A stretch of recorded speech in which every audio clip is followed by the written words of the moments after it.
Si se aumentan las riquezas, no pongáis el corazón en ellas. Pero vemos un contraste en la vida. Existen faltas de equidad en la vida, el hombre rico y el hombre pobre.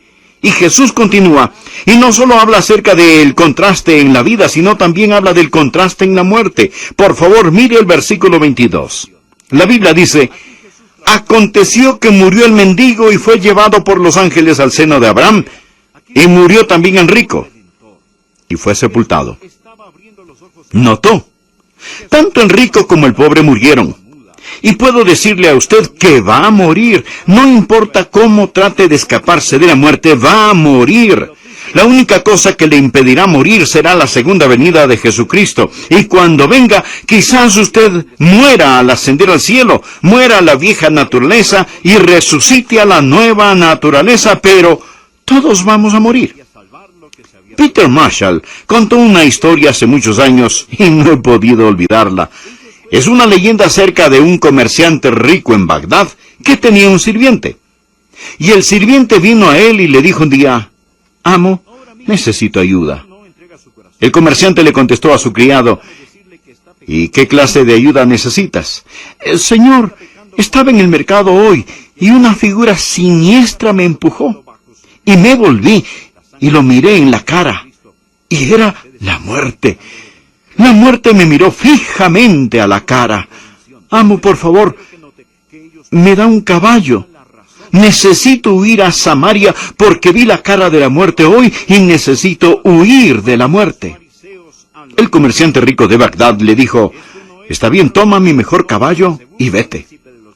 Entonces el comerciante mismo bajó al mercado y vio una figura encapotada y le tocó al hombro.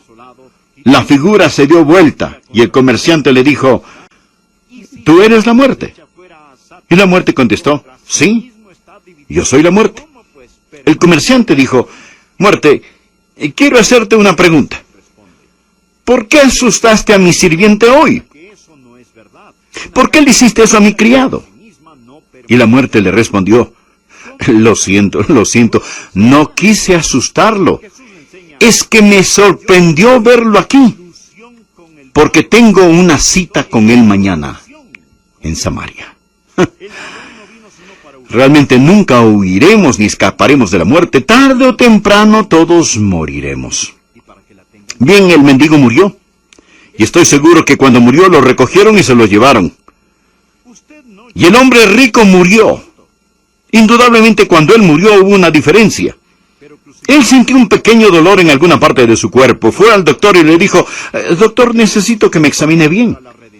El doctor hizo todas las pruebas y le notificó, quizás tengamos un problema. El hombre rico le aseguró, mire, el dinero no es ningún problema, traiga a otros para consultarles.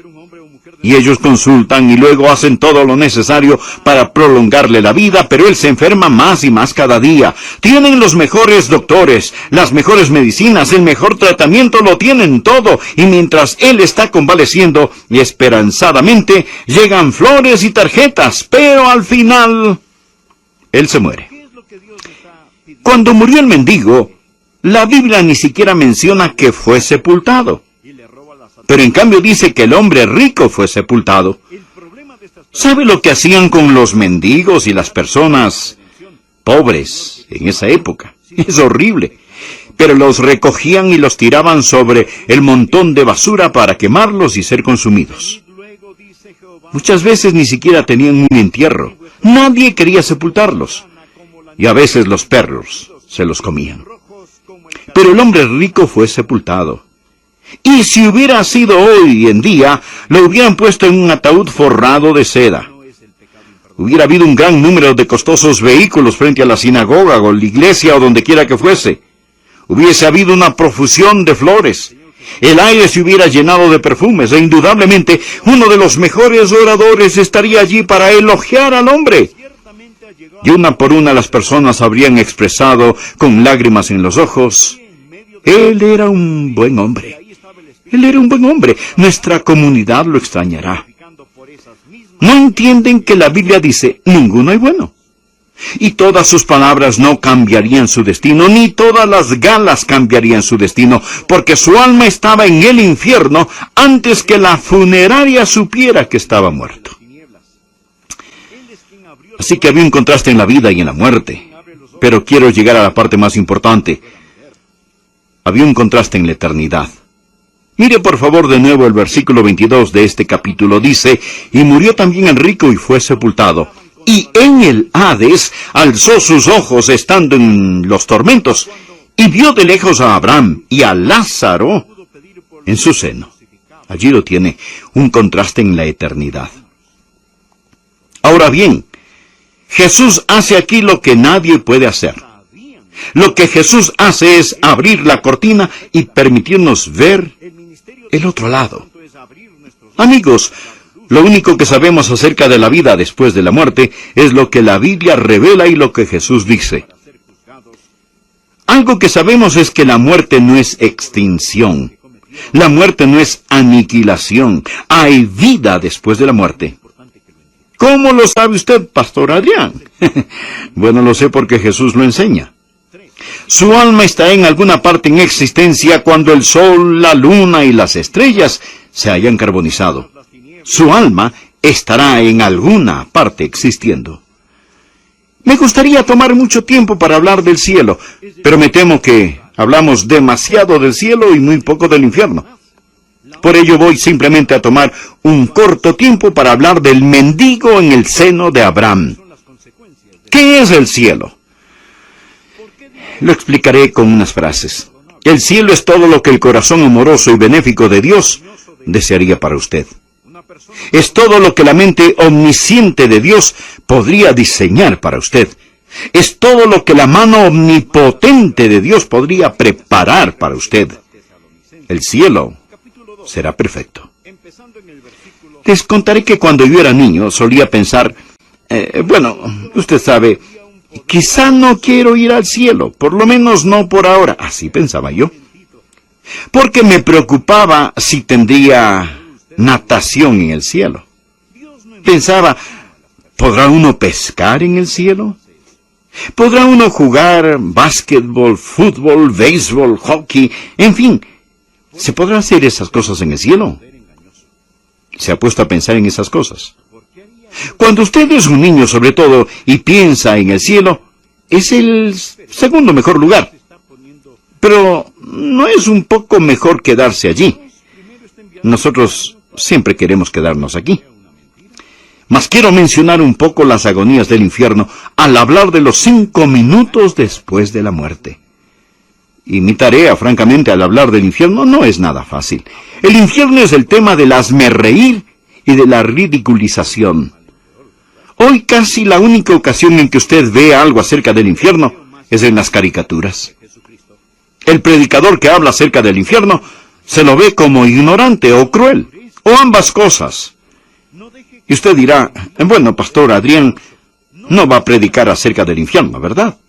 Pensé que usted era educado. ¿No ha ido usted a la universidad? Sí. Yo he asistido a la universidad, pero creo en el infierno.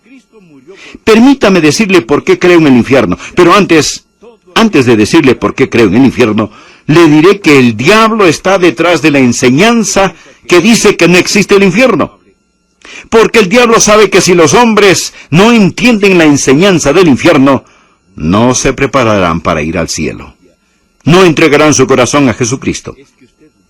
Y francamente, me tiene sin cuidado si todos los estudiosos y todos los predicadores y todos los científicos y todos los artistas y los estadistas y políticos y teólogos liberales dijeran que no hay infierno.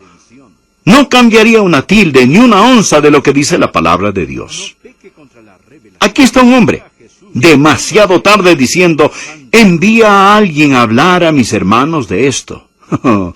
La miseria espiritual del infierno. Pero debo terminar este mensaje. Pero quiero decirles, mis amigos, escúchenme, existe un infierno. 5 minutos después de la muerte usted estará en el infierno y nunca saldrá de este. Para ir al infierno usted va a tener que esforzarse para llegar allí. Si va al infierno, usted tendrá que trabajar para ir al infierno. Le será más difícil ir al infierno que ir al cielo. Y se preguntará, ¿por qué dice eso? Usted tendrá que subir y pasar por encima de algunas montañas para ir al infierno. Tendrá que subir y pasar por encima de la palabra de Dios que le estoy predicando. Tendrá que subir y pasar por encima de su propia conciencia que le dice ahora mismo, quizás debo entregar mi corazón a Jesucristo y salvarme. Usted tendrá que subir y pasar por encima de la convicción del Espíritu Santo, porque mi esposa y yo hemos orado de la mano y le hemos pedido a Dios para que le hable a usted. Y sé que el Espíritu Santo de Dios está trabajando ahora. Si usted va al infierno, tendrá que subir y pasar por encima de la cruz ensangrentada de Jesucristo. Tendrá que subir y pasar por encima del monte del Calvario para ir al infierno. Usted tendrá que subir y pasar por encima de su propia sensatez para ir al infierno. Mi amigo, pero una vez que usted llegue allí, usted de allí no saldrá. ¿Dónde?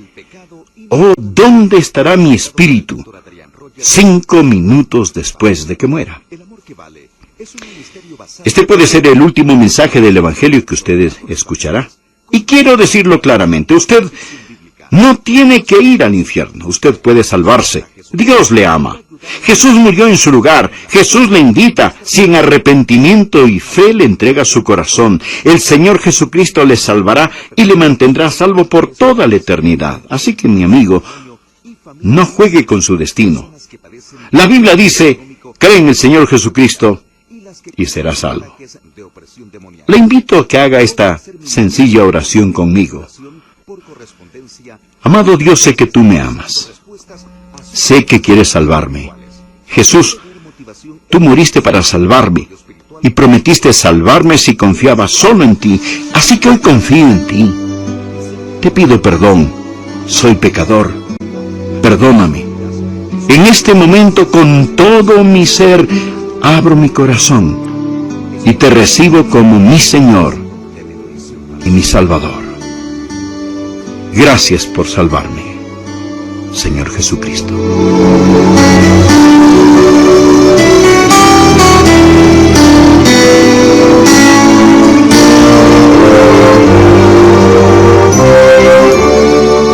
Estimado amigo o amiga, si oró de todo corazón y le entregó en arrepentimiento su vida a Cristo Jesús, escríbanos para regocijarnos y orar por usted. Estamos tan felices que haya sintonizado nuestro programa. Gracias por escuchar hoy al Dr. Adrián Rogers en la voz del pastor Lenín de Llanón. Oramos que este mensaje le haya bendecido y que le ayude a comprender aún más que el Señor Jesucristo es el amor que vale. Si desea más información acerca de cómo obtener este mensaje en audio cinta o casete, o cómo adquirir materiales que le ayudarán a crecer y fortalecer su vida cristiana dentro de los Estados Unidos, sírvase llamarnos al 1-800-647-9400. Se le atenderá en español las 24 horas del día. Cuando nos llame, no se le olvide solicitar nuestro catálogo gratuito o visite nuestra página de internet www.elamorquevale.org. En esta página, usted podrá comprar dichos materiales con su tarjeta de crédito. Nuestro público internacional también puede escribirnos a El Amor que Vale, P.O. Box 38400, Memphis, Tennessee 38183, Estados Unidos. Amigo o amiga, El Amor que Vale es un ministerio sin fines de lucro que se mantiene al aire por el apoyo generoso de nuestros oyentes. Si el mensaje de hoy le fue de bendición, oramos para que usted considere ayudarnos con un aporte económico este mes. Ore y pregúntele a Dios cómo usted podría contribuir para continuar proclamando en su comunidad que Jesucristo es el amor que vale. Dentro de los Estados Unidos, puede hacer su donativo con tarjeta de crédito llamándonos al 1-800-647-9400. También a través de nuestra página de internet www.elamorquevale.org o enviando su cheque en dólares a El Amor que Vale, P.O. Box 38400, Memphis, Tennessee 38183, Estados Unidos. Gracias por estar con nosotros hoy. Soy Milton de los Santos. Acompáñenos en nuestro próximo programa, donde juntos nuevamente estudiaremos la Palabra de Dios para descubrir más acerca de su amor eterno, el amor que vale.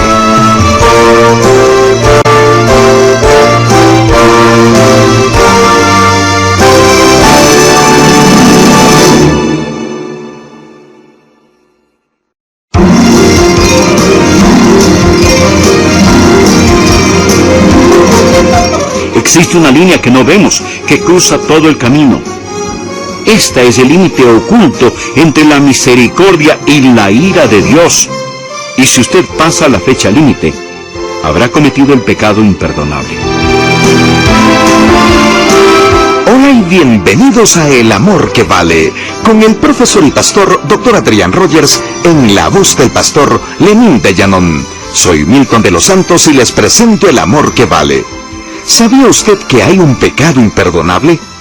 Cuando hablamos de este pecado imperdonable, muchos nos imaginamos algo grande como el asesinato. Pero Dios perdona y restaura a quienes han matado. Quizá cruza por nuestra mente el robo, especialmente si es en grandes escalas. Sin embargo, Dios perdona y restaura al ladrón. ¿Acaso el adulterio? Tampoco.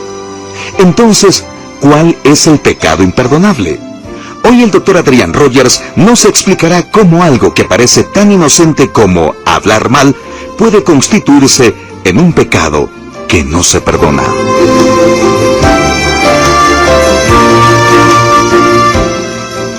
Bienvenidos a El Amor que Vale. Estamos en una serie titulada La Encrucijada y el mensaje de hoy trata de un tema poco común, pero necesario: el pecado imperdonable. ¿Cuál es el pecado imperdonable? ¿Es algún pecado inmoral? ¿Es algún pecado intelectual? ¿Es algún juramento abominable que alguien hace? Puede estarse preguntando ahora mismo: ¿he cometido el pecado imperdonable, pastor? Creo que solo el hecho de que usted esté preocupado de haberlo cometido muestra que usted no lo ha hecho. Mas existe un pecado que cometido nunca será perdonado. Usted necesita escuchar este mensaje muy atentamente. Qué gozo pensar en la asombrosa, increíble, indescriptible gracia y amor de Dios que Él vierte sobre nosotros. Pero la triste verdad es que muchos que me escuchan no entrarán en la gracia de Dios a menos que abandonen su pecado y reciban a Jesucristo como su Señor y Salvador personal. Y muchos están cerca de la fecha límite. Y si la cruzan, habrán cometido el pecado imperdonable y estarán tan en camino, tan destinados a ir al infierno en esta vida, antes de que mueran, sin ninguna oportunidad en lo absoluto de redención, tan en camino al infierno como si las puertas de acero del infierno ya se hubiesen cerrado detrás de ellos. Ellos habrán cruzado la fecha límite. Habrán cometido el pecado imperdonable. Existe un momento, no sé cuándo. Existe un lugar, no sé dónde, que marca el destino de los hombres al cielo o a la desesperación. Existe una línea que no vemos, que cruza todo el camino. Esta es el límite oculto entre la misericordia y la ira de Dios. Y si usted pasa la fecha límite, habrá cometido el pecado imperdonable. ¿Cuál es el pecado imperdonable?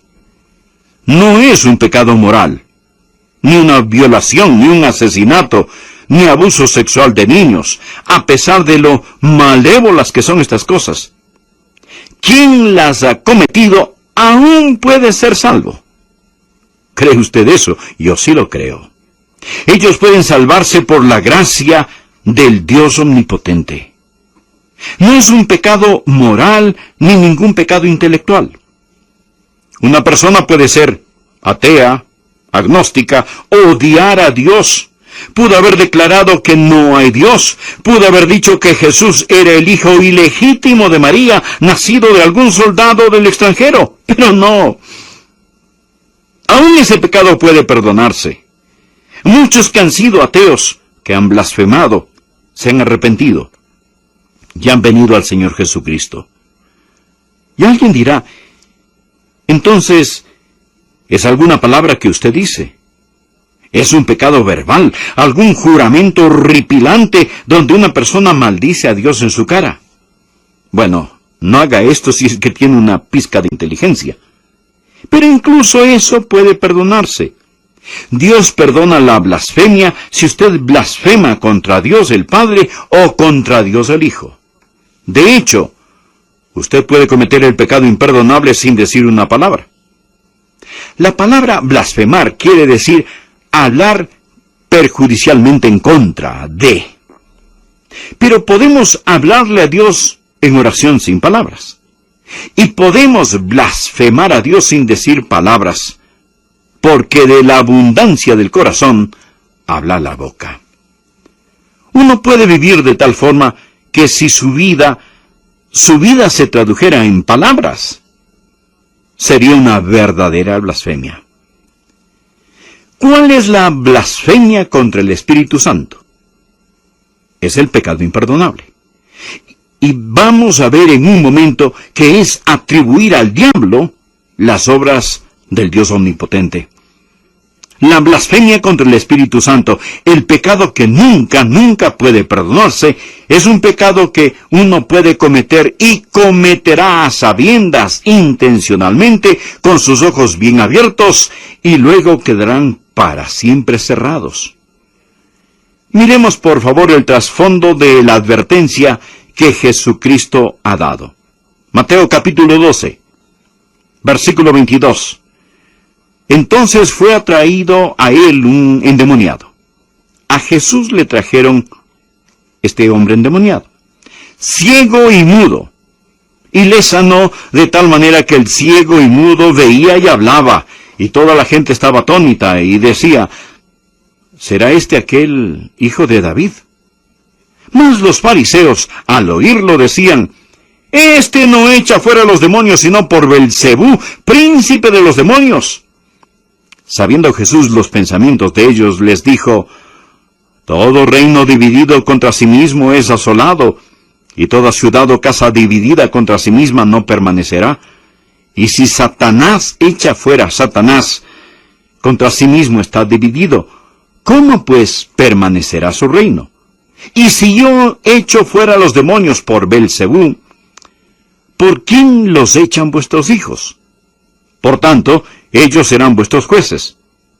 Pero si yo por el Espíritu de Dios echo fuera los demonios, y por favor subraye esa frase, por el Espíritu de Dios, ciertamente ha llegado a vosotros el reino de Dios, porque ¿cómo puede alguno entrar en la casa del hombre fuerte y saquear sus bienes si primero no le ata? Y entonces podrá saquear su casa. El que no es conmigo, contra mí es, y el que conmigo no recoge, desparrama. Ahora, note el por tanto en el versículo 31. Por tanto os digo, todo pecado y blasfemia será perdonado a los hombres, mas la blasfemia contra el Espíritu no le será perdonada. A cualquiera que dijere alguna palabra contra el Hijo del Hombre, este es el nombre que Jesús usó para referirse a sí mismo, le será perdonado. Pero al que hable contra el Espíritu Santo, no le será perdonado ni en este siglo ni en el venidero.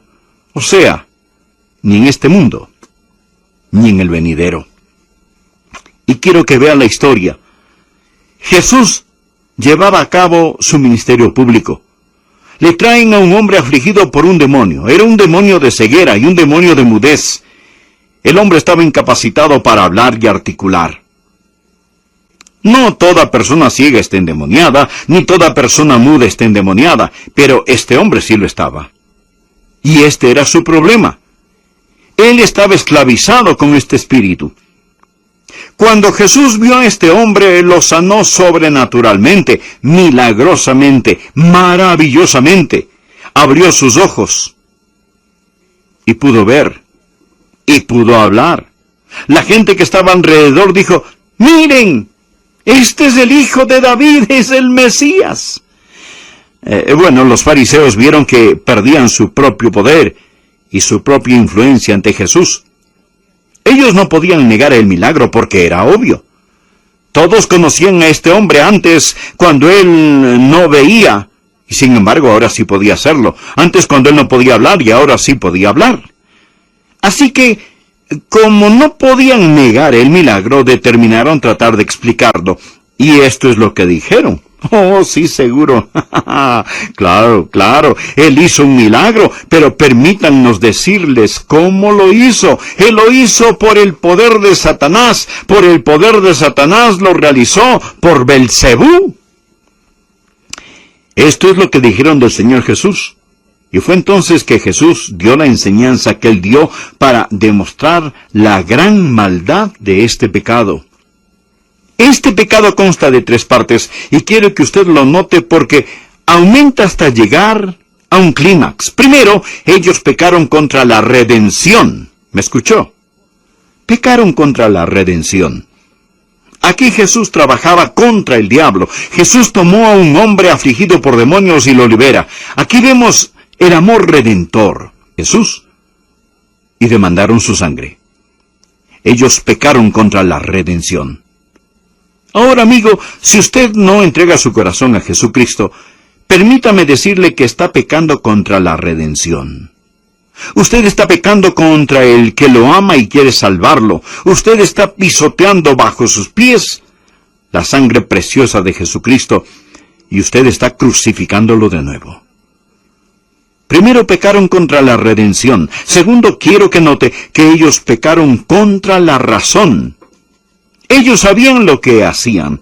Por favor, mire el versículo 24. Mas los fariseos, al oírlo, decían: este no echa fuera los demonios, sino por Belcebú, príncipe de los demonios. Sabiendo Jesús los pensamientos de ellos, les dijo: todo reino dividido contra sí mismo es asolado, y toda ciudad o casa dividida contra sí misma no permanecerá. Y si Satanás echa fuera a Satanás, contra sí mismo está dividido, ¿cómo pues permanecerá su reino? ¿Qué es lo que Jesús responde? El sentido común dicta que eso no es verdad. Una casa dividida contra sí misma no permanecerá. ¿Cómo echa Satanás fuera a Satanás? Jesús enseña: yo no estoy en colusión con el diablo. Estoy en colisión con él. El ladrón no vino sino para hurtar y matar y destruir, dijo Jesús. Yo he venido para que tengan vida, y para que la tengan en abundancia. El caso es este. Ellos sabían lo que hacían. Usted no llega a ser un fariseo siendo tonto. Estos hombres eran intelectuales, pero crucificaron su razón para crucificar a Jesucristo. Ellos no solo pecaron contra la redención, ellos pecaron contra la razón. Y tal vez estoy hablando a algunos de ustedes hoy. Usted puede ser un banquero, un abogado, un profesor. Usted puede ser un hombre o mujer de negocios. Mas, sin embargo, usted va a crucificar su razón y decir no a Jesucristo. He sido pastor por mucho tiempo para no entender que hay muchos que pisotean la razón hasta matarla a fin de salirse con la suya. Piense. ¿Qué es lo que Dios está pidiendo que deje? No es aquello que le hace daño o hiere y le roba la satisfacción que Él quiere que usted tenga. El problema de estas personas es que ellas no solo pecaron contra la redención, un Señor que quiso amarlos, sino que también pecaron contra la razón. Isaías 1, en el versículo 18 dice: venid luego, dice Jehová, y estemos a cuentas. Si vuestros pecados fueren como la grana, como la nieve serán emblanquecidos. Si fueren rojos como el carmesí, vendrán a ser como blanca lana. Pero pecar contra la redención y pecar contra la razón no es el pecado imperdonable. Solo prepare el camino para este. Por favor, mire el versículo 28 y vea lo que el Señor Jesús dijo. Pero si yo por el Espíritu de Dios echo fuera a los demonios, subráyelo, por favor. Ciertamente ha llegado a vosotros el reino de Dios. Ahí estaba el Rey, de pie en medio de ellos, Jesucristo, y ahí estaba el Espíritu Santo de Dios trabajando a través de él y testificando por esas mismas señales que él era el Hijo de Dios. Su verdadera lucha fue con el Espíritu Santo. Jesús hizo lo que hizo por el Espíritu de Dios. El Espíritu Santo de Dios abre el velo de las tinieblas. Él es quien abrió los ojos de este hombre ciego y quien abre los ojos del Espíritu para que las personas puedan ver, para que puedan entender. Esto es lo que estaban haciendo. Estaban pecando contra la luz. Ellos no pecaban contra la ignorancia, estaban pecando contra la luz. Cuando Jesús estaba en la cruz, él pudo pedir por los que le crucificaban: Padre, perdónalos, porque no saben lo que hacen. Pero estos hombres sabían lo que estaban haciendo. Ellos sabían perfectamente bien. El ministerio del Espíritu Santo es abrir nuestros ojos para dar luz, es ayudarnos a entender. Y cuando los hombres y mujeres comparezcan ante Dios para ser juzgados, no van a ser juzgados principalmente por el pecado que cometieron, sino por la luz que rechazaron. Es muy importante que lo entienda. ¿Cuál es el juicio que viene al mundo? Juan 3, versículo 19 dice: y esta es la condenación, que la luz vino al mundo, y los hombres amaron más las tinieblas que la luz, porque sus obras eran malas. ¿Cuál es el pecado imperdonable? Es el pecado contra la luz. Es atribuir a Satanás la obra del Espíritu Santo cuando se sabe lo que hace. ¿Y cuáles son las consecuencias de este pecado? ¿Por qué dijo Jesús que este pecado es imperdonable? Porque existe el poder engañoso de éste. Una persona que comete este pecado se presta para el engaño. Uno de los versículos más aterradores en toda la Biblia se encuentra en 2 Tesalonicenses, capítulo 2, empezando en el versículo 11. Dice: por esto Dios les envía un poder engañoso. Un momento, Pastor Adrián, un momentito. Léalo bien.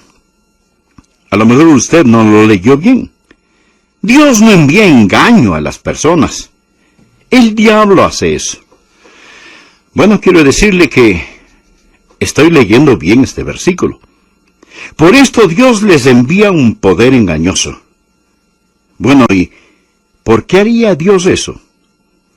Para que crean una mentira. Espere. Esto se está poniendo mucho peor. ¿Dios primero está enviando un engaño para que la gente luego crea una mentira? Bueno, eso es lo que dice. Pero, ¿por qué Dios envía un engaño para que crean luego una mentira? Continuemos leyendo.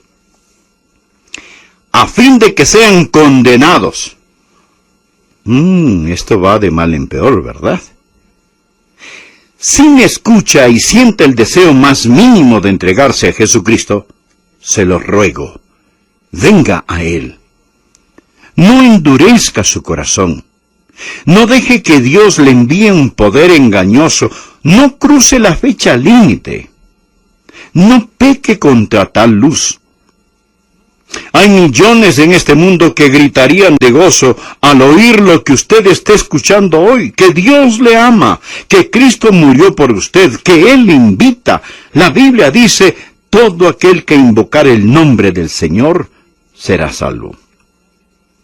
Si usted piensa que ha cometido el pecado imperdonable, le diré esto: si quiere ser salvo, no lo ha cometido. ¡Aleluya!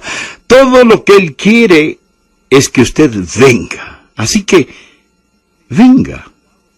Jesús promete: todo el que a mí viene no le echo fuera. Nunca Jesús le rechazará. Mi amigo, no peque contra la redención. No peque contra la razón. No peque contra la revelación. Venga a Jesús, únase a esta multitud santa y vayamos juntos al cielo. Ese astuto diablo le susurrará: no lo hagas ahora, no lo escuches. El Espíritu Santo le está diciendo: ven. La palabra de Dios le está diciendo: ven. Jesús, con los brazos abiertos, le está diciendo: ven. Amigo, reciba a Jesucristo como su Salvador y haga esta sencilla oración. Señor Jesús, gracias por morir en mi lugar. Creo que eres el Hijo de Dios. Creo que pagaste por mis pecados con tu sangre. Voy. Tome su Biblia y busque Romanos capítulo 10. A este libro se le llama la Constitución del Cristianismo, y entre más lo leo, más creo que es verdad. Permítame hacerle una pregunta. Piense en la persona que usted ama más. ¿Cuál es su deseo más profundo para esa persona? Quizás sus hijos, sus padres, sus parientes. ¿Qué desea usted para aquellos que ama más? ¿Qué desea para ellos? Por ejemplo, padres desean para sus hijos una educación. ¿Es ese su gran deseo? Si es todo lo que desea, va a criar un diablo astuto. Eso es todo. ¿Desea usted para sus hijos cultura? Tratamos de refinar los intelectos de los jóvenes y darles cultura, pero si ese es el deseo de su corazón, si la cultura es su esperanza, todo lo que logrará es hacer de este mundo un mejor lugar del cual irse para el infierno. ¿Cuál es su deseo? ¿Qué es lo que quiere? Usted dirá: bueno, quiero que ellos estén materialmente bien, deseo que tengan lo suficiente. Bien. ¿Qué diferencia habrá si tienen todo, y entonces mueren y resucitan en el juicio para comparecer ante un Dios que ellos no conocen? Verá, Jesús no vino como un gran filósofo, ni educador, ni economista, ni trabajador social. Jesús vino como un Salvador, como el Salvador, para llenar las necesidades más grandes del hombre. Y el deseo que debe tener para sus seres queridos es que esa necesidad sea satisfecha. La necesidad más grande del hombre es la necesidad de salvación. Escuche las palabras de Jesús en Lucas capítulo 19, versículo 10. Jesús dice: porque el Hijo del Hombre, Él se llamaba a sí mismo el Hijo del Hombre, el Hijo del Hombre vino a buscar y a salvar lo que se había perdido. Y el ángel, cuando el ángel anunció su nacimiento, dijo: llamará su nombre Jesús, porque Él salvará a su pueblo de sus pecados. Así que vamos a pensar un poco acerca de la salvación y vamos a estudiar el tema bajo 3 subtítulos. El primer encabezado es la justicia que Dios rechaza. Usted pensaría que Dios aceptaría la justicia. No es cierto. Pero hay una justicia que Dios rechaza. Y creo que en una congregación tan sofisticada como puede ser la congregación que me está escuchando, quizás el primer punto puede ser el que más necesita ser escuchado. Por favor, miremos Romanos 10, versículo 1. Dice: hermanos, ciertamente el anhelo de mi corazón y mi oración a Dios por Israel. De paso, Israel era la nación más religiosa sobre la faz de la tierra en aquellos tiempos. Ciertamente el anhelo de mi corazón y mi oración a Dios por Israel es para salvación. Porque yo les doy testimonio de que tienen celo de Dios, pero no conforme a ciencia. Porque ignorando la justicia de Dios, amigo, usted dice que la educación es costosa.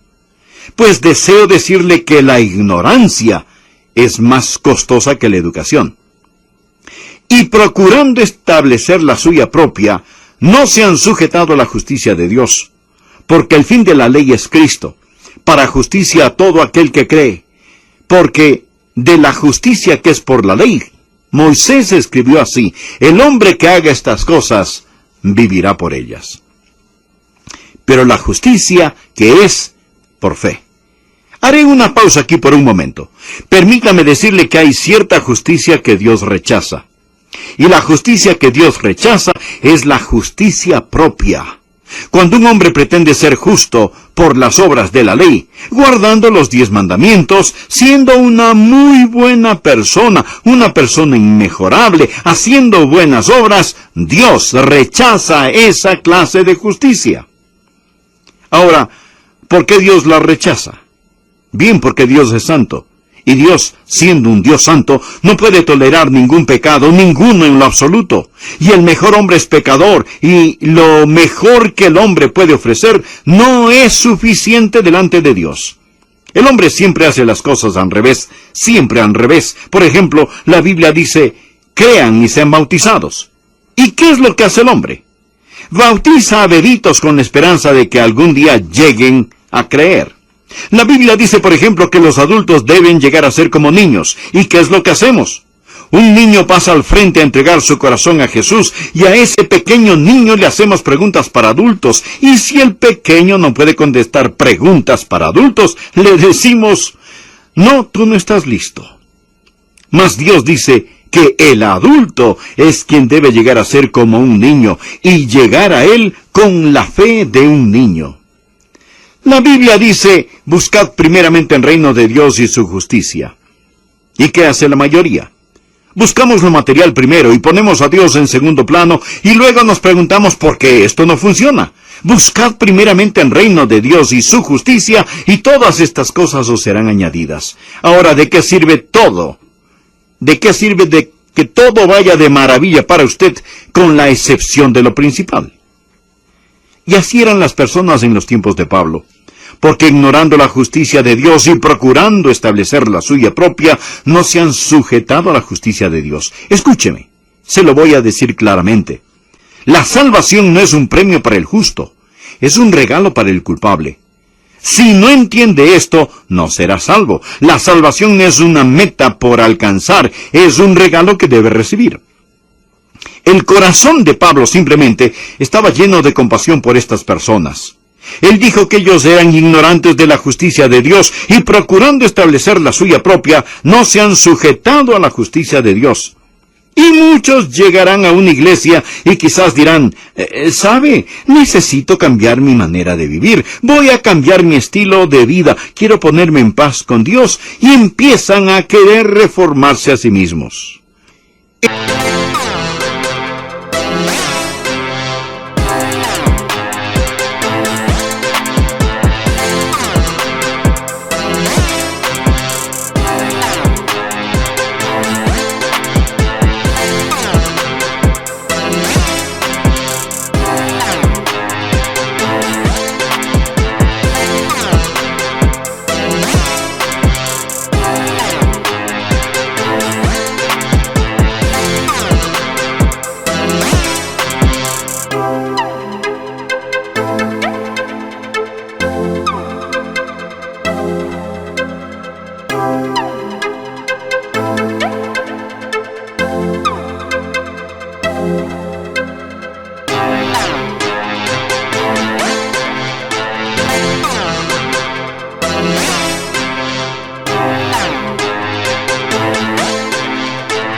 Eso es lo que muchas personas hacen. Tratan de establecer su propia justicia y dicen, yo no hago esto, yo no hago aquello.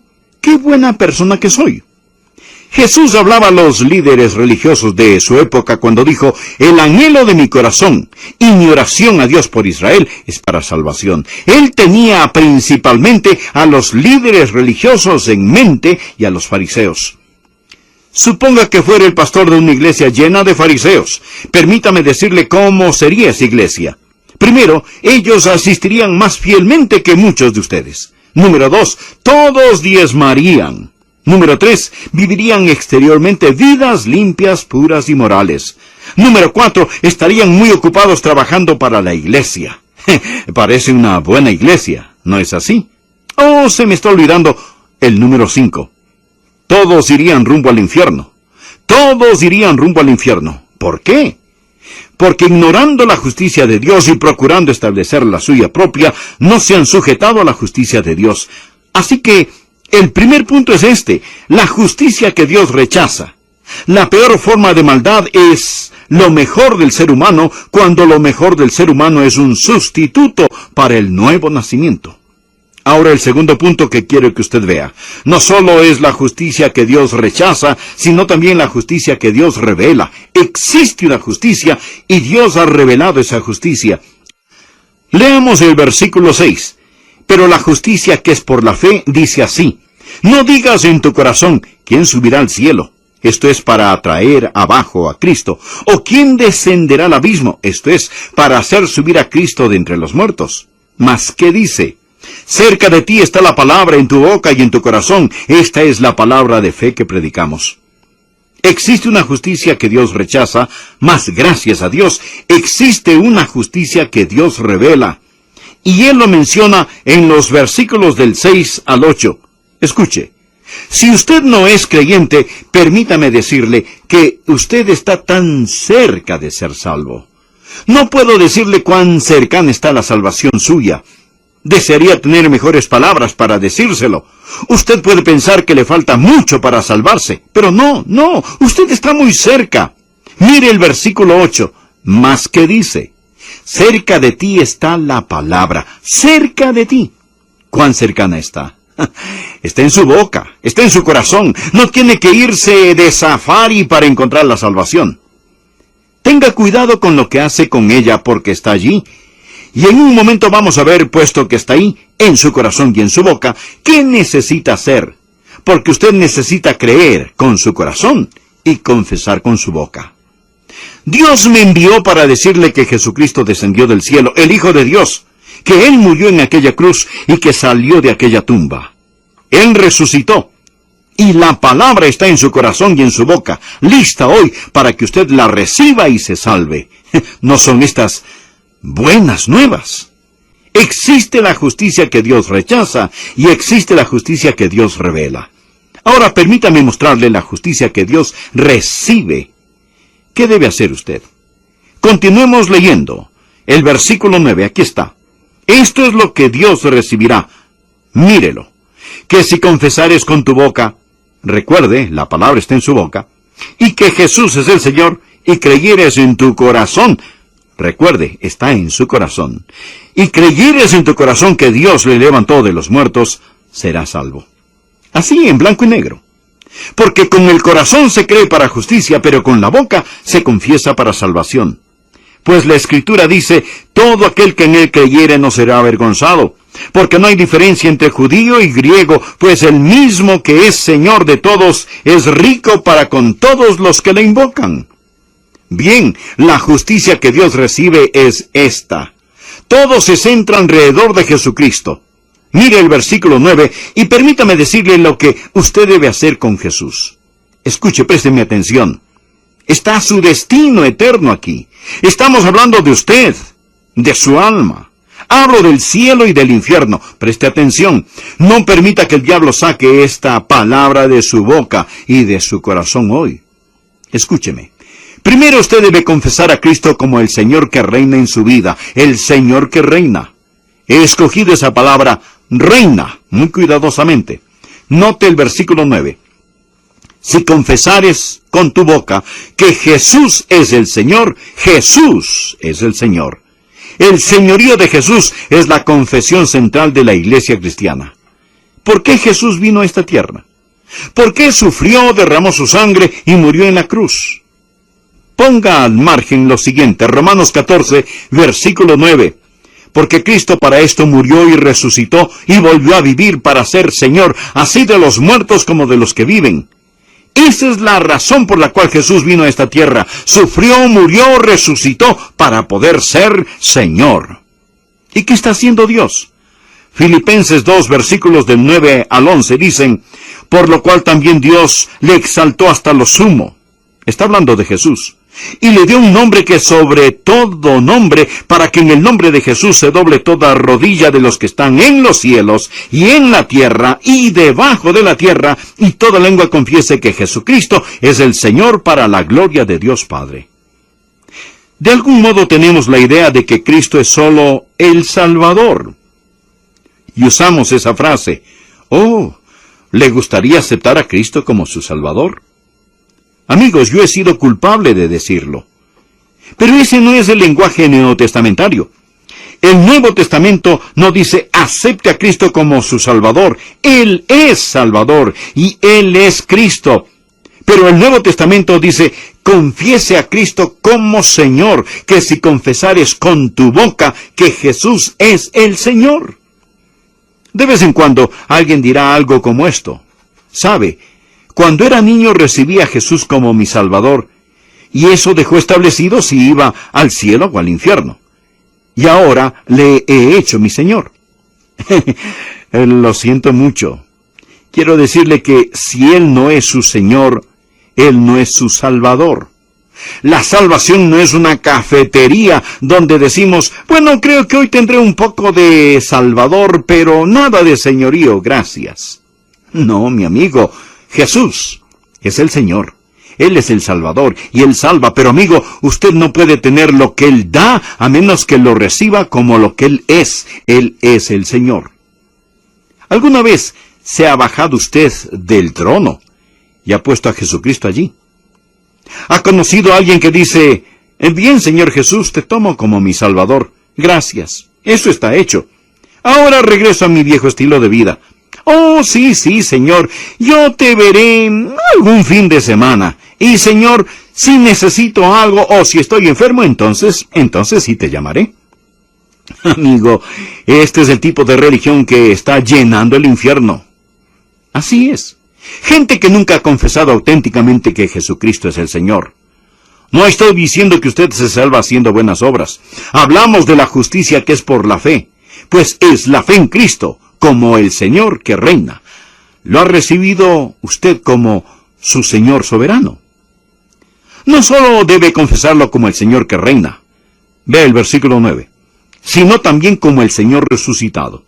Que si confesares con tu boca que Jesús es el Señor y creyeres en tu corazón que Dios le levantó de los muertos. ¿Por qué dice él eso? Porque la Biblia dice, fue declarado Hijo de Dios con poder, por la resurrección de entre los muertos.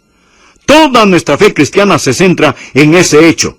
La encarnación, la crucifixión, la resurrección, la deidad de Cristo, todo está en esa declaración. Escúcheme.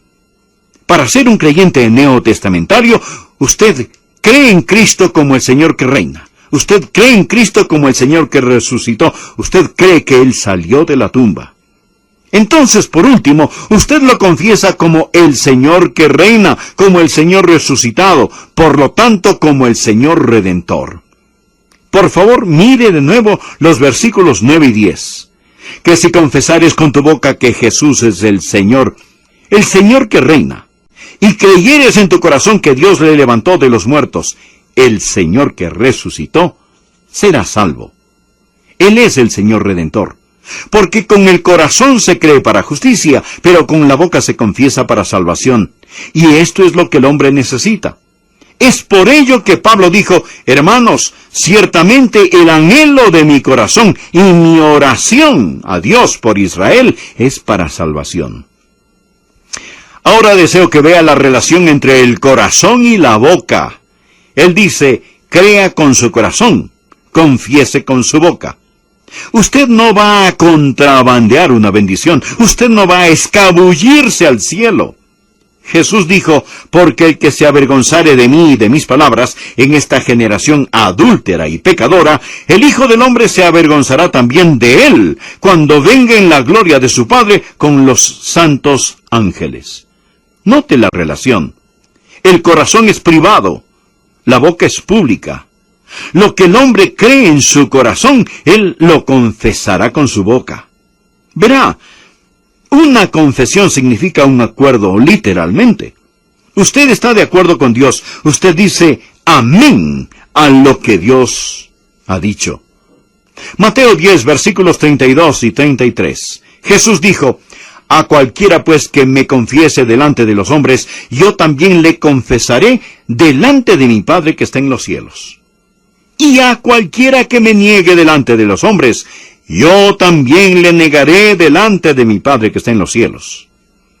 Permítame decirle lo que pasa cuando hace esto. Estos son los dos resultados. Mírelo. Ya estamos llegando, por así decirlo, a la pista de aterrizaje. Romanos 10, versículo 11. Aquí está, el primer resultado. Pues la Escritura dice, todo aquel que en él creyere, no será avergonzado. Ahora, eso es verdad. Usted no se avergonzará de Jesús, pero ese no es el significado total de esa palabra. Todo aquel que en él creyere no será avergonzado. El significado completo, escuche cuidadosamente. Y quizá tenga otra traducción que lo diga de esta manera. Todo el que confíe en él no será jamás defraudado. No será defraudado. Mi amigo, he vivido lo suficiente para saber una cosa.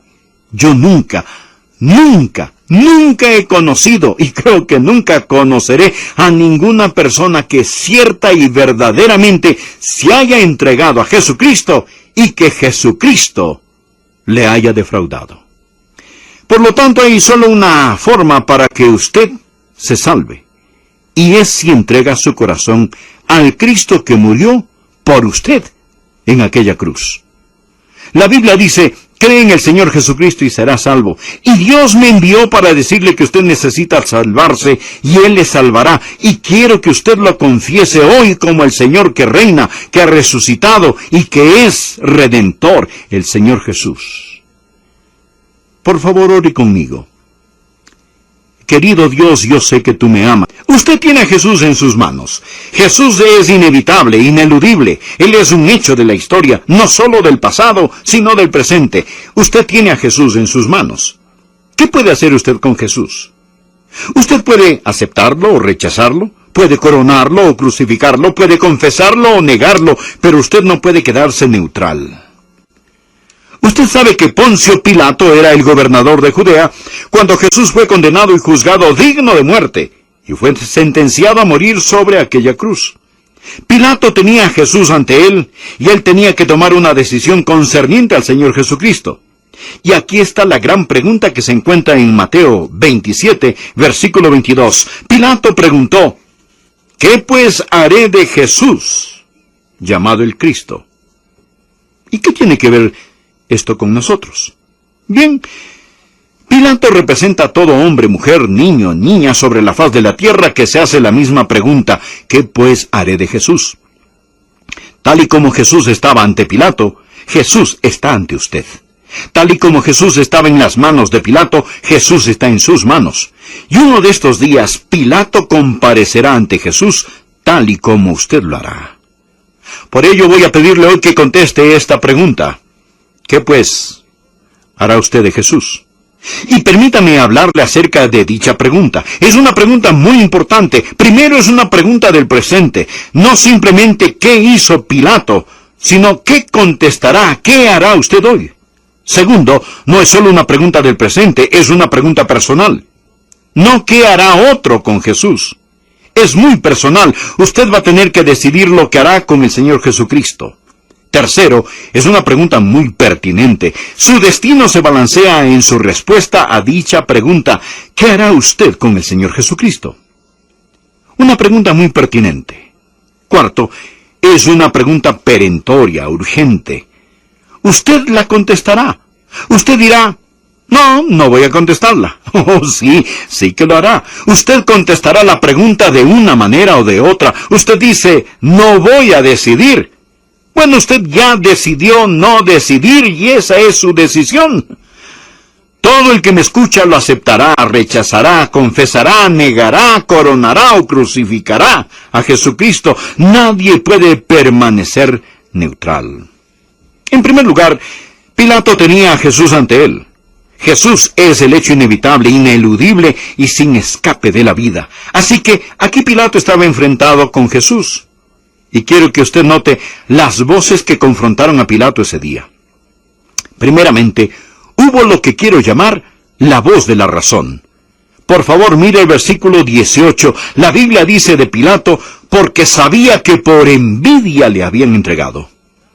Pilato leyó los corazones y las mentes de los que trajeron a Jesús ante él. Ellos clamaban la sangre de Jesús. Ellos querían a Jesús que fuera crucificado. Estos eran los líderes religiosos de aquellos días. Pero Pilato no era ningún tonto. Sabía que por envidia habían entregado a Jesús. Él sabía que los cargos contra Jesús eran inventados. Bien, ¿cuál voz le habló primero a Pilato? Fue la voz de la razón. Él sabía perfectamente que no debía permitir que Jesucristo fuese crucificado. Esta le habló a Pilato, y la voz de la razón está hablándole. Si usted es razonable y hace lo que Pilato hizo, examinar las evidencias y escuchar a los testigos, usted tendrá que decir que Jesucristo es el Hijo de Dios, digno de todo honor, gloria, majestad y alabanza. Por lo tanto, para que una persona crucifique a Jesús, debe crucificar también la razón. El escritor cristiano C.S. Lewis nos enseñó que Jesucristo es una de tres personas. Este es un tridilema. Primero, ¿era Jesús un mentiroso? Alguien que sabía que no era Dios, pero pretendió serlo por alguna razón. ¿Cree que Jesús era un mentiroso? O segundo, si él no era un mentiroso, ¿estaba loco? ¿Era un demente que pensó que era Dios, pero no lo era? ¿Era un maniático culpable de megalomanía o era él el Señor? O tercero, ¿era él quien dijo que era y declaró ser? Esas son sus tres opciones. Escoja: mentiroso, Señor o lunático. ¿Qué le dice la razón? La voz de la razón confrontó a Pilato. Pero hubo otra voz que confrontó a Pilato y fue la voz de un ser querido. Mire por favor el versículo 19. Y estando él sentado en el tribunal, su mujer le mandó decir: no tengas nada que ver con ese justo, porque hoy he padecido mucho en sueños por causa de él. De algún modo la esposa de Pilato estaba en contacto con Dios, y Dios le habló y ella fue a advertírselo a Pilato. ¿Hay alguien que no haya tenido a un ser querido que le hable acerca de Jesús? Quizás su padre, su madre, su hermano o hermana. ¿Hay algún hombre cuya esposa amorosa con lágrimas le ha suplicado que reciba a Jesucristo? Verá, hubo voces que confrontaron a Pilato. La voz de la razón, la voz de un ser querido, y le diré otra voz que lo confrontó, y esa fue la voz de su propia conciencia. La conciencia de Pilato tronaba dentro de él. Él sabía que Jesús era inocente. Leamos el versículo 23. Y el gobernador dijo: pues, ¿qué mal ha hecho? Pero ellos gritaban aún más diciendo: ¡sea crucificado! Viendo Pilato que nada adelantaba, si no se hacía más alboroto, tomó agua y se lavó las manos delante del pueblo. Él se sentía sucio, mugriento. Él se sentía que de algún modo él estaba ensuciándose con este asunto. Pilato, en su conciencia, sabía que lo que hacía estaba mal, y así muchos hacen hoy. Usted nunca ha entregado su corazón a Jesús. La razón le dice que debe hacerlo. Sus seres queridos le dicen que debe hacerlo, y su propia conciencia retumba en su alma diciéndole que usted necesita hacer lo correcto con el Señor Jesús. Pero hubo otra voz que le habló a Pilato, y esa fue la voz de la que realmente quiero hacer énfasis. Esa fue la voz del propio Señor Jesucristo. Jesús le habló a Pilato. Anoten el margen. Juan, capítulo 18, versículo 37. Le dijo entonces Pilato: «¿Luego tú eres rey?» Respondió Jesús: «Tú dices que yo soy rey. Yo para esto he nacido y para esto he venido al mundo, para dar testimonio a la verdad. Todo aquel que es de la verdad oye mi voz». Pilato oyó la voz de Jesús. Usted dirá: «Bien, pastor, yo nunca he oído la voz de Jesús». Oh, sí que la ha oído. Acaba de escucharla. La leí de la palabra de Dios. Es la voz de Jesucristo, tanto como si Jesucristo estuviese de pie aquí en persona hablándole. Y usted refutará: «No, yo le escucho a usted, pastor». No, usted no está escuchándome a mí. Yo soy simplemente el mensajero. Yo estoy entregando el mensaje. Jesús es quien le habla desde las páginas de su palabra, y hoy usted enfrenta la voz de Jesús. Hubo voces que confrontaron a Pilato, pero los principales sacerdotes y los ancianos persuadieron a la multitud que pidiese a Barrabás. Pilato era un político. Él estaba leyendo las encuestas de popularidad. Él quería hacer aquello que agradara a la muchedumbre. Marcos capítulo 15, versículo 15 dice, y Pilato, queriendo satisfacer al pueblo, le soltó a Barrabás y entregó a Jesús después de azotarle para que fuese crucificado. Imagíneselo. Queriendo satisfacer al pueblo, permitió que Jesús fuese azotado y crucificado. La opinión pública. La opinión pública, eso fue lo que moldeó a Pilato. Pero le diré algo más que controlaba a Pilato. Y es este asunto del orgullo. Pilato era un hombre muy orgulloso.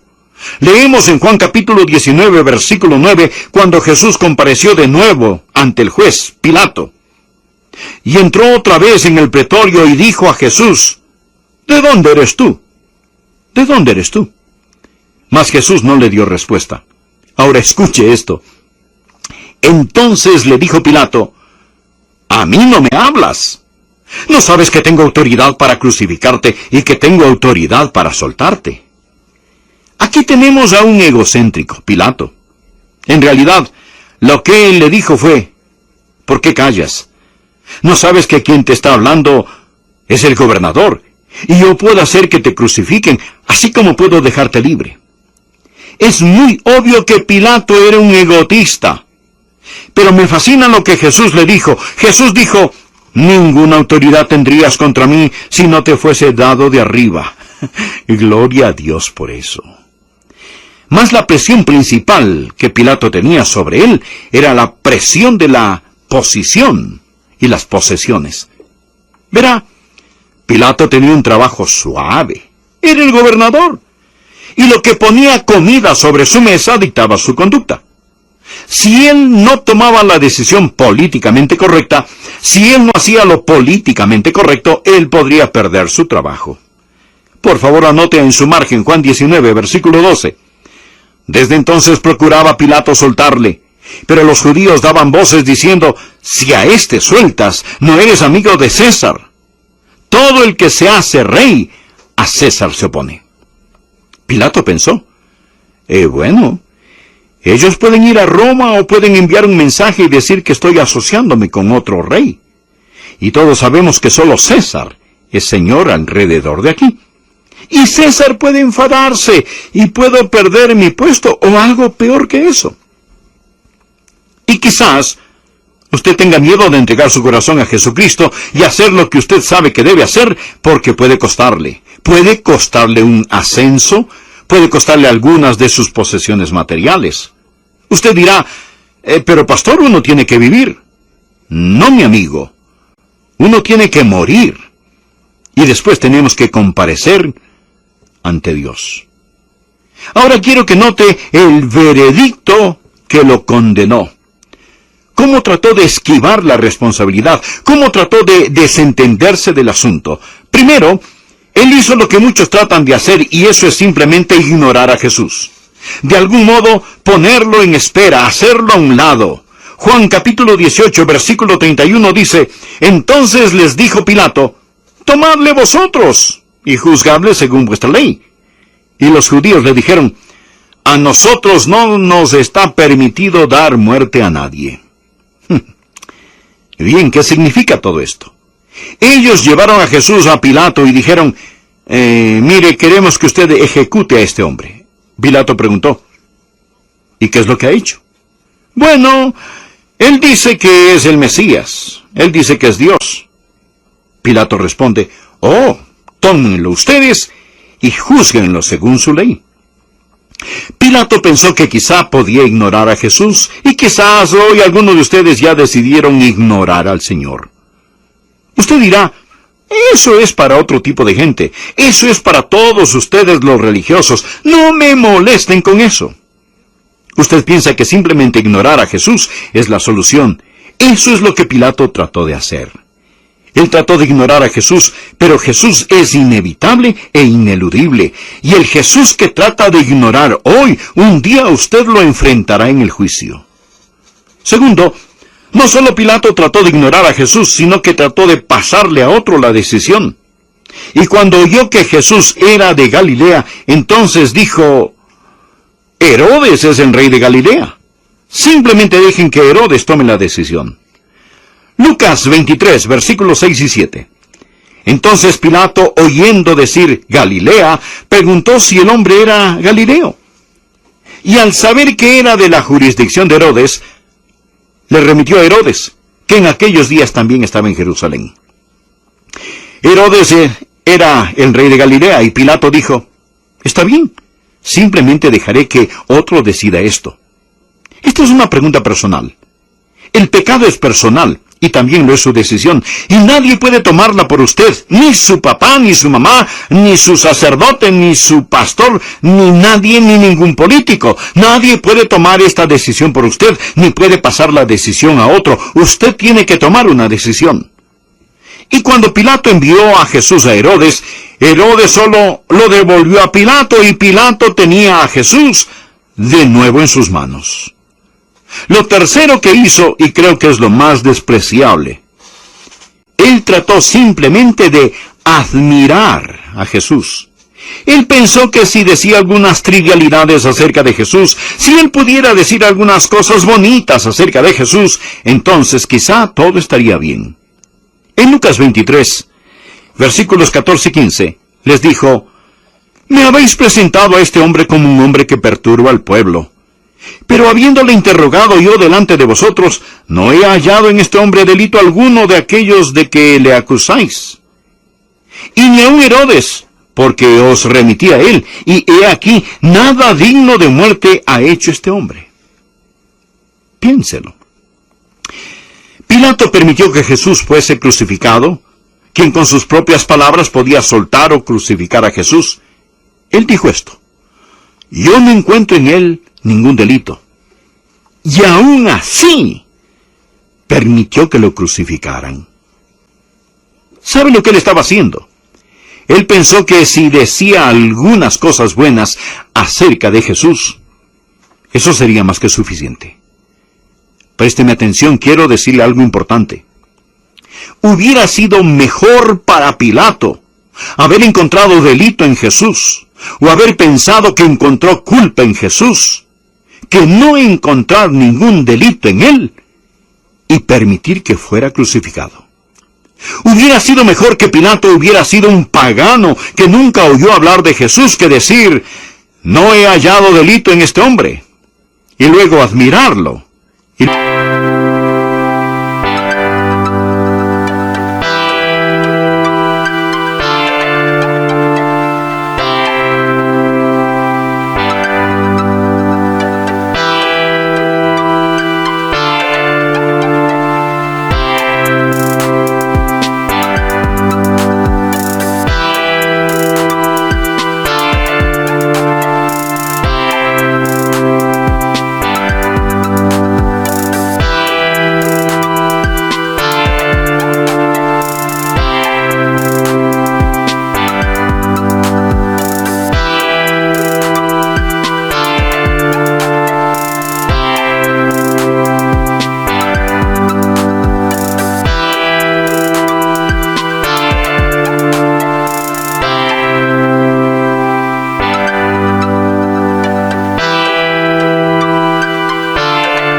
Luego permitir que lo crucificaran. ¿Sabe que muchos tratan este truco? Dicen, oh, creo que Jesús era un gran hombre. Creo que Jesús era un gran maestro. Mi amigo, escúcheme.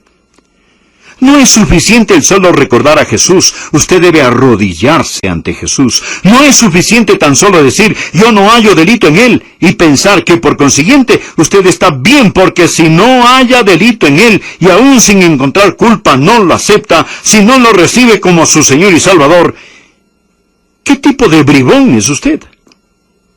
Ahora, por último, la última cosa que Pilato hizo que lo declaró tan culpable. Existía el veredicto que lo condenó. Fue que él trató de permanecer neutral. Él pensó que tan solo con lavarse simplemente las manos, todo este asunto desaparecía. Miren los versículos del 22 al 24. Pilato les dijo, ¿qué pues haré de Jesús, llamado el Cristo? Todos le dijeron, sea crucificado. Y el gobernador les dijo, pues, ¿qué ¡Qué mal ha hecho! Pero ellos gritaban aún más, diciendo, ¡sea crucificado! Viendo Pilato que nada adelantaba, sino que se hacía más alboroto, tomó agua, ahora escuche esto, y se lavó las manos delante del pueblo, diciendo, inocente soy yo de la sangre de este justo, allá vosotros. Lo que él pensó fue, miren, estoy lavándome las manos de todo este asunto. No estoy diciendo sí, no estoy diciendo no. Es su decisión, yo soy neutral. Usted no puede permanecer neutral acerca de Jesús. Cuando Pilato dijo, permanezco neutral, no tomaré la decisión, ustedes tomarán la decisión, esa fue la peor decisión que Pilato tomó en toda su vida, porque no decidir es decidir no decidir. Jesús dijo, el que no es conmigo, contra mí es, y el que conmigo no recoge desparrama. Afirmo que un océano lleno de agua no podía lavar el pecado de las manos de Pilato. Y cuando el martillo del juez cayó en la corte de Pilato, hubo otro martillo que cayó en la corte del cielo, y cuando Pilato permitió que Jesús fuese condenado, Pilato fue condenado. Se lo digo este momento. Usted no puede permanecer neutral acerca del Señor Jesucristo. Usted no puede. Es más, usted no debe. Y permítame contarle lo que Dios el Padre hizo. Cuando ellos clavaron a Jesús en aquella cruz y lo pusieron en aquella tumba fría y húmeda y declararon, Él es digno de muerte, crucifíquenlo.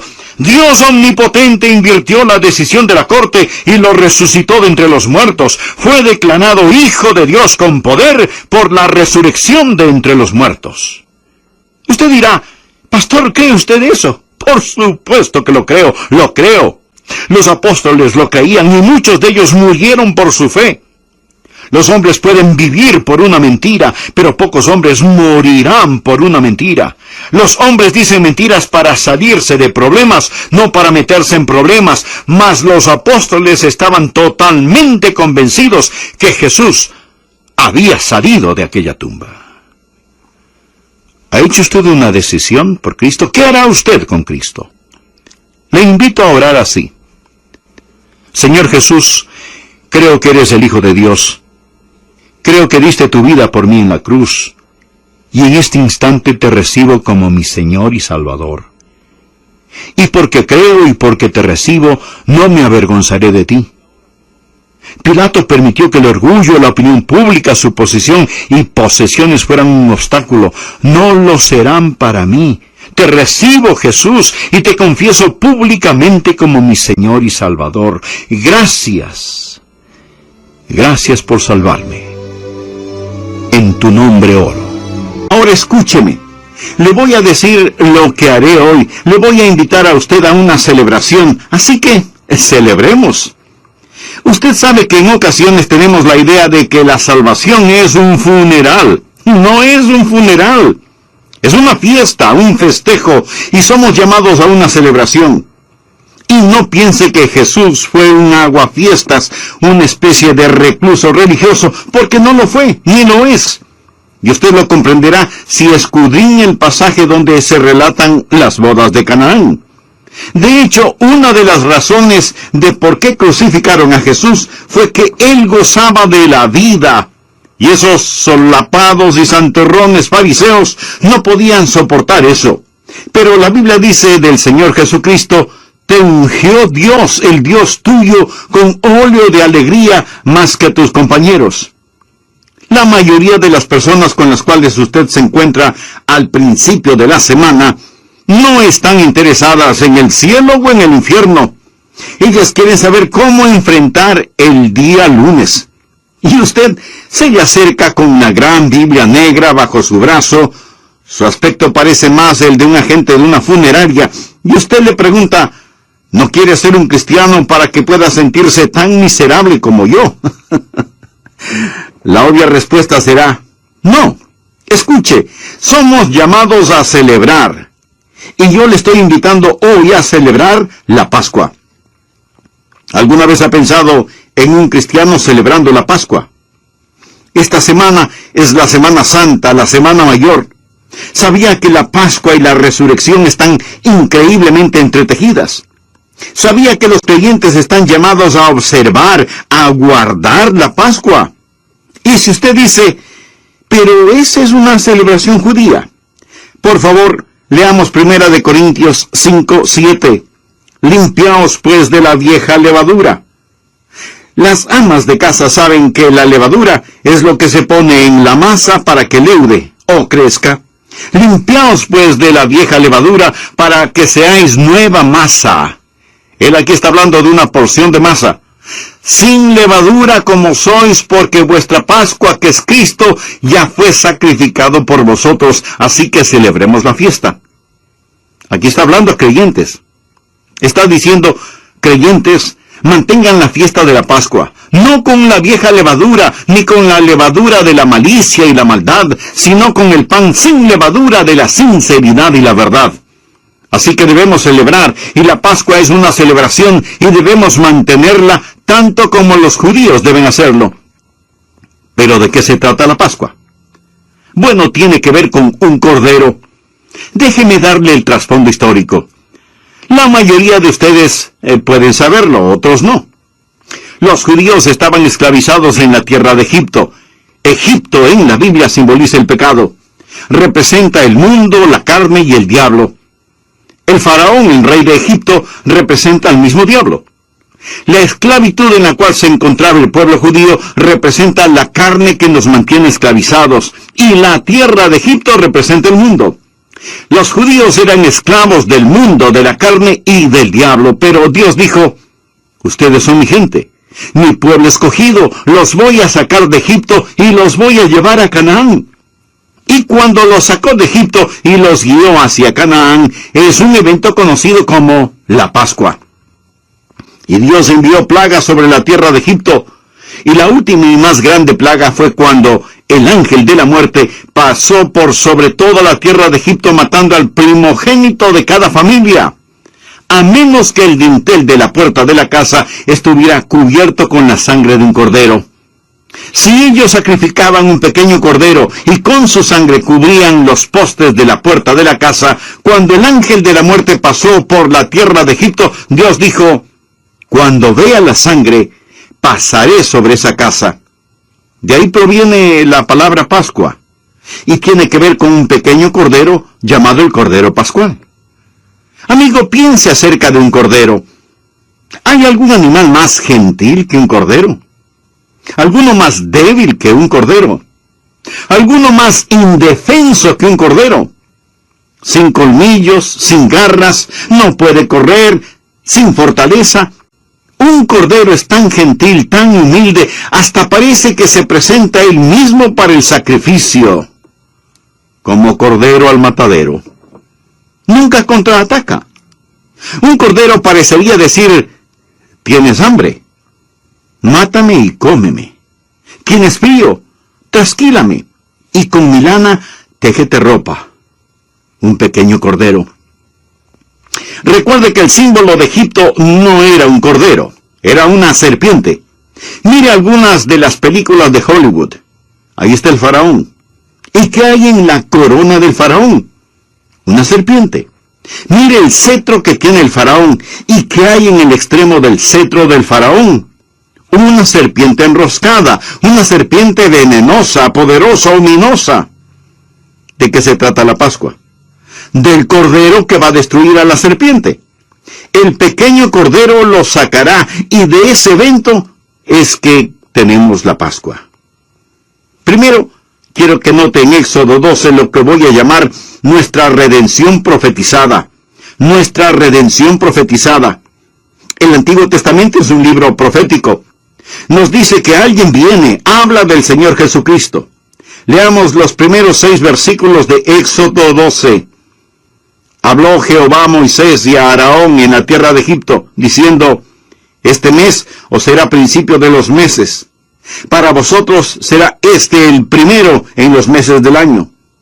Dios les dijo, les voy a dar un comienzo completamente nuevo.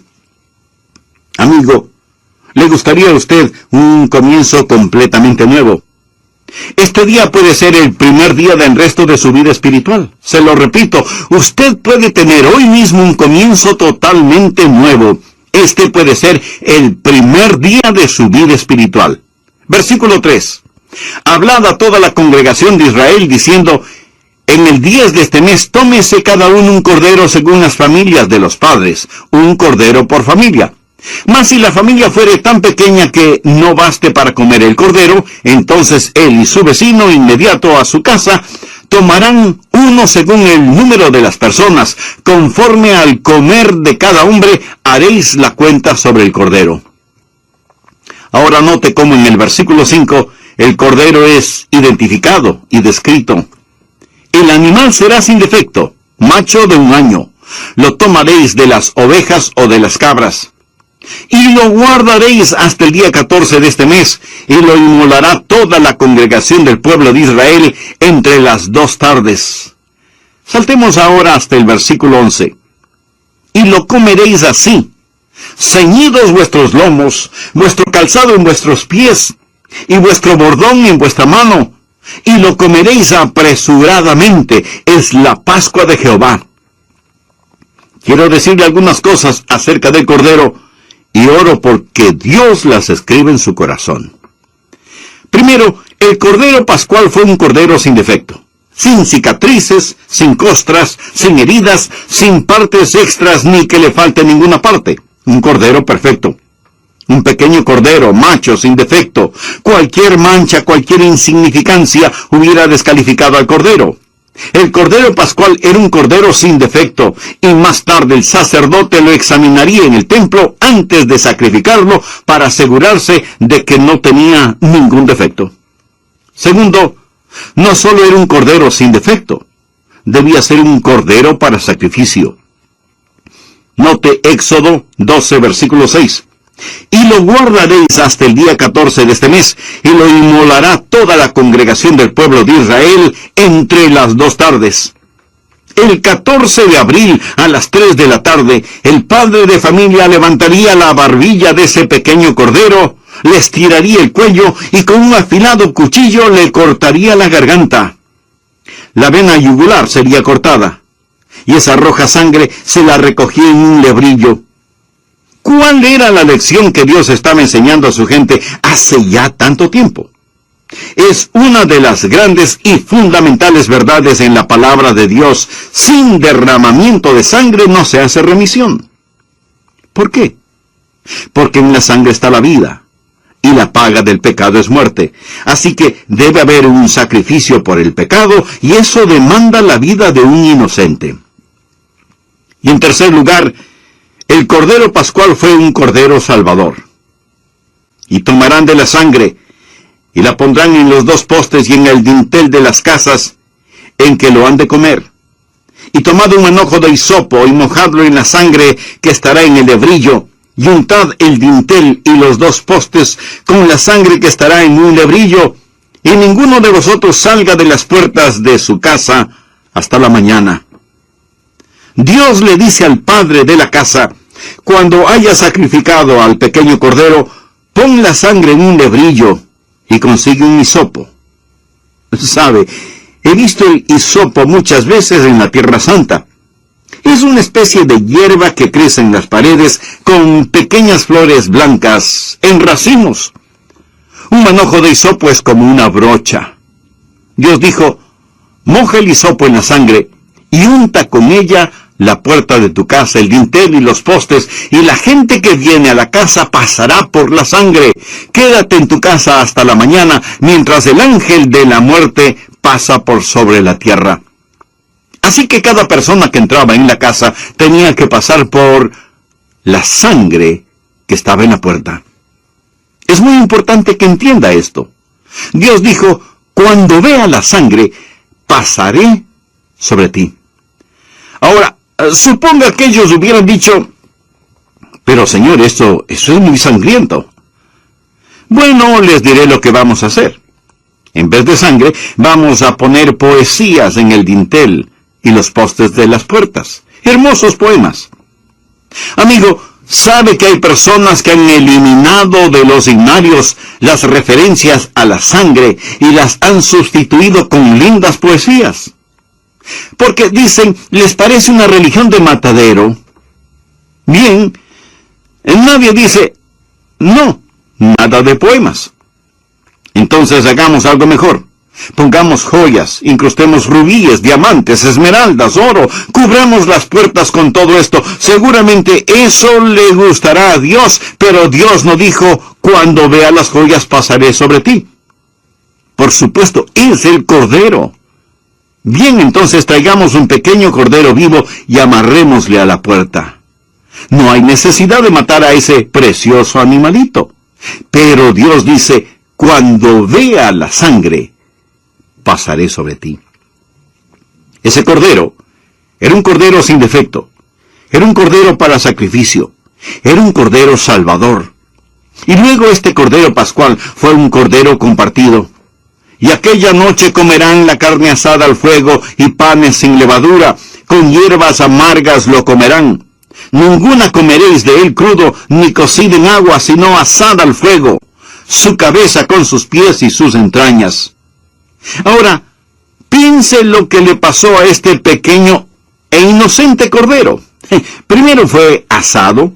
El fuego comenzó a quemar al pequeño cordero. Nuestro Señor Jesucristo, como lo vamos a ver, sintió el fuego de la ira de Dios. El fuego de la justa indignación de Dios se manifestó en Jesucristo. ¿Qué habrán pensado los egipcios ante todo esto? Ahí están los judíos, ya no como una manada de esclavos, sino comenzando a ser una nación, gente nueva con un nuevo día, teniendo compañerismo mientras comían un cordero asado del cual todos comieron. Y debían comerse todo el cordero sin dejar nada. ¿Por qué? Porque cuando recibimos a Jesucristo, no lo recibimos parcialmente, sino totalmente. Lo he dicho antes, lo vuelvo a mencionar ahora. Algunas personas dicen, yo tengo a Jesús como mi Salvador, ahora lo haré mi Señor. Mi amigo, no es así el asunto. Usted lo recibe como Salvador y Señor. Él es el Señor Jesucristo. Señor, que significa Maestro, Jesús, que significa Mediador, y Cristo, que significa Mesías.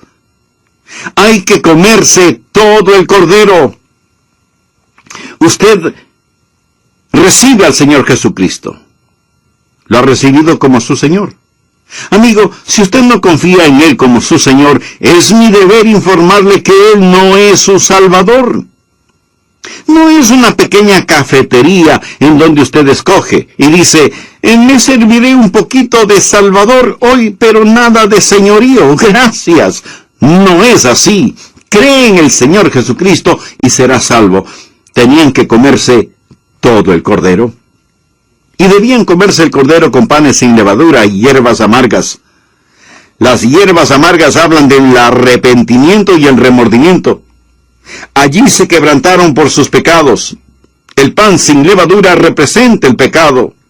No solo ellos fueron quebrantados por sus pecados, sino que fueron liberados de sus pecados. Amargura, pan sin levadura, hablan de genuino arrepentimiento. Jesús dijo, antes si no os arrepentís, todos pereceréis igualmente. Y ahora este cordero asado, este cordero consumido en su totalidad con hierbas amargas y pan sin levadura, escuche, este cordero está dentro de ellos, dándoles fortaleza, poder, nutriéndoles. Y cuando ellos salieron de Egipto, también salió un cordero dentro de ellos, Cristo en vosotros, la esperanza de gloria. Y entonces Dios les dijo, cuando hagan esto, no tienen que trabajar en este día. Es día de fiesta. Tienen que descansar. ¿Por qué? Porque es el trabajo terminado de Dios. Yo no puedo trabajar para salvar mi alma. Ese trabajo lo realizó el Señor. Amigo, ¿ha dejado usted de luchar para salvarse? Ha dicho, Señor, no puedo hacerlo. Tú nunca dijiste que podría. Tú puedes. Siempre dijiste que lo harías y ahora voy a confiar en ti. El acto mismo de comer el cordero pascual no fue ningún trabajo, pero observe lo que dijo Dios. Y lo comeréis así, ceñidos vuestros lomos, vuestro calzado en vuestros pies, y vuestro bordón en vuestra mano, y lo comeréis apresuradamente. Nosotros no nos salvamos por las obras, pero somos salvados para hacer buenas obras, y la salvación no es el final, es el comienzo. Amigo, cuando usted viene al Señor Jesucristo y confía en Él como su Salvador personal y Señor, entonces el bordón en su mano, el calzado en sus pies y ceñidos sus lomos demostrarán que está listo para servir al Señor. Este cordero sin defecto, este cordero para sacrificio, este cordero salvador, este cordero compartido es nuestra redención profetizada. Ahora veamos nuestra redención provista. Pienso que en este punto usted ya tiene una idea de esa ceremonia en el Antiguo Testamento. Esa fiesta en el Antiguo Testamento fue un cuadro, una profecía, un retrato del Jesús que vendría. Espero que usted haya hecho esa conexión. Por favor, busque en su Biblia Jeremías capítulo 31. Jeremías, ya profeta, mira atrás hacia la Pascua y mira adelante hacia el Calvario. Y esto es lo que dijo el profeta. Y espero en Dios que cada hijo e hija de Abraham pueda comprender este pasaje. He aquí vienen los días, dice Jehová, en los cuales haré nuevo pacto con la casa de Israel y con la casa de Judá. Subraye las palabras nuevo pacto. ¿Sabe usted lo que significa el nuevo pacto? Significa Nuevo Testamento. Dios dice que hará un nuevo testamento, o sea, un nuevo pacto, porque nuestra Pascua, que es Cristo, ya fue sacrificada por nosotros. Nosotros necesitamos aprender una lección aquí mismo antes de proseguir. Ese cordero tenía que ser sacrificado. Mi amigo, la salvación no es el aprender de la vida de Cristo. La gente dice, oh, yo solo quiero ver a Jesús, quiero aprender de Jesús, quiero seguir a Jesús.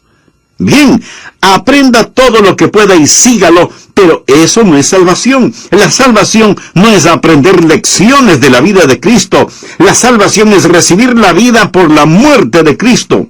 Hubo un cordero sin mancha, sin defecto. Hubo un cordero que fue sacrificado. Coloque su sangre sobre el dintel de su corazón. No se avergüence del cordero de